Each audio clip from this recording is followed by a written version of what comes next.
President Tayyip Erdogan said on Friday Turkish forces would sweep Kurdish fighters from the Syrian border and could push all the way east to the frontier with Iraq, a move which risks a possible confrontation with U.S. forces allied to the Kurds. The Turkish offensive in northwest Syria's Afrin region against the Kurdish YPG militia has opened a new front in the multi-sided Syrian civil war but has strained ties with NATO ally Washington.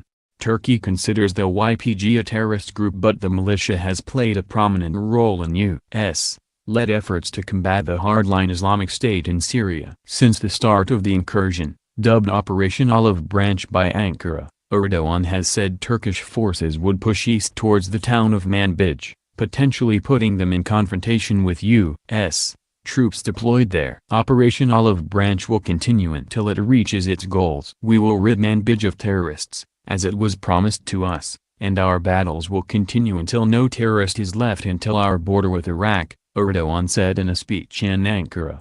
Any drive-by Turkish forces toward Manbij, part of Kurdish-held territory some 100 kilometers, 60 miles, east of Afrin, could threaten U.S. efforts in northern Syria. The United States has about 2,000 troops in Syria, officially as part of the international, U.S. led coalition against Islamic State. U.S. forces were deployed in and around Manbij to deter Turkish and U.S.-backed rebels from attacking each other and have also carried out training missions in the area. Washington has angered Ankara by providing arms, training and air support to the Syrian Kurdish forces. Turkey sees the YPG as an extension of the outlawed Kurdistan Workers' Party, PKK, which has waged a deadly insurgency in Turkey's largely Kurdish southeast for 3 decades.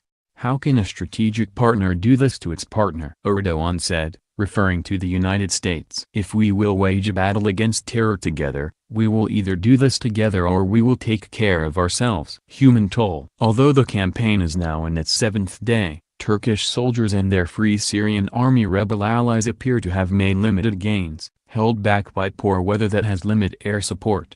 3 Turkish soldiers and 11 of their Syrian rebel allies have been killed in clashes so far, Turkey's health minister said on Friday. A further 130 people were wounded, he said, without saying if they were civilians or combatants. Turkey said it had killed at least 343 militants since the operation started. The Kurdish-led forces have said Turkey was exaggerating the number it had killed. The U.S.-backed Syrian Democratic Forces, SDF, an alliance spearheaded by the Kurdish YPG, said 308 fighters from the Turkish side had been killed in the first week of the incursion.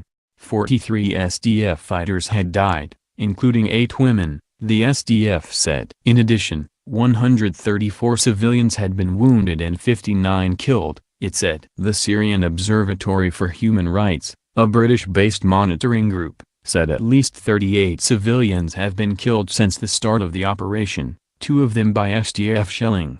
7 members of one family died and 1 was injured when a house collapsed under Turkish shelling in the early hours of Friday in the town of Manila in Afrin region. The head of the Kurdish Red Crescent in Afrin, Nuri Sheikh Kanbar, said. U.S. policy rethink? Military action by Turkey against the Kurdish fighters should prompt Washington to rethink its policy and address Turkish security concerns, President Tayyip Erdogan's chief diplomacy advisor said. The moment Turkey starts using its military power instead of soft power in the region, however sour ties are at that moment, it encourages Washington to stop and think, Gulnar Aybut told Reuters in an interview. I believe the U.S.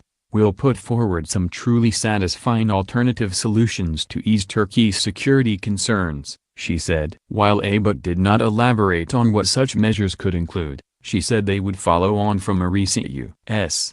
proposal to establish a safe zone in northern Syria. Turkey has said the United States has offered to work on a 30 kilometers, 19-mile, safe zone, but it says trust between the NATO allies must be restored for such a proposal to be considered. Aybut said Turkey was aware that a confrontation on the ground in Manbij carried risks of pushing ties to a breaking point. Everyone is aware of that risk. We hope that the Americans are aware, too, she said. The Kurdish-led autonomous administration that runs Afrin on Thursday called on the Syrian government to defend its border with Turkey in Afrin despite Damascus' stance against Kurdish autonomy. The Syrian government has said it is ready to target Turkish warplanes in its airspace, but has not intervened so far. It suspects the Kurds of wanting independence in the long run.